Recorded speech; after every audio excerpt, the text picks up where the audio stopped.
this is one thing that I've talked about with a few people brainstorming.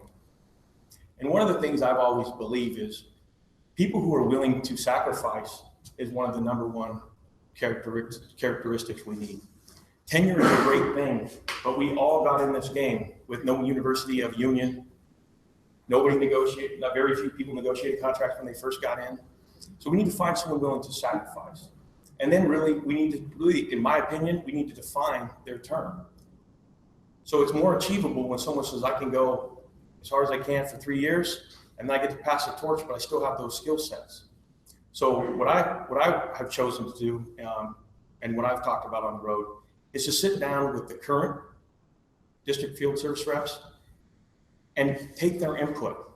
In my opinion, the 7th District Vice President, it holds the keys to make some of those decisions, but you need to take the people who are currently in there, understand every piece of that role, and then have them help make a decision. And we do it together, and we base it on what the needs are within that district. I'd select them by their performance. If you're doing the job, why would we turn somebody out after 3? Why would we create term limits within this organization? You know, if we don't have them for our elected officials, why would we do that for appointed officials? And once somebody gets into this position, learns it, and becomes very effective at it, you know, providing these mini-ed seminars, providing the services that we demand of them, it might be collective bargaining, it might be grievance assistance, might be partisan arbitrator. I mean, I think everybody here has an opportunity to learn about this union. You don't have to be appointed to anything to learn about this union. You can ask to go. We have people come down to Olympia all the time. We have a mentorship program there. Come down and work with the lobbyists, learn about the lobbying effort down there. You know, be prepared to take that position.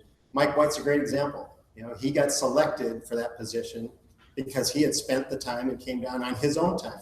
That's sacrifice. You know, he made those sacrifices of his own time to be down there. If somebody wants to be a DFSR at some point, show me this dedication, show me your sacrifice, put your time in, and when these folks are ready to step aside, they will. And they'll do it when they know somebody's right behind them to be able to take it on. And that's what I'll look for with somebody that I'm selecting to be a DFSR, is based on their knowledge, their experience, and their willingness to sacrifice their time to do it. Not only when they're being compensated for it, but before they're compensated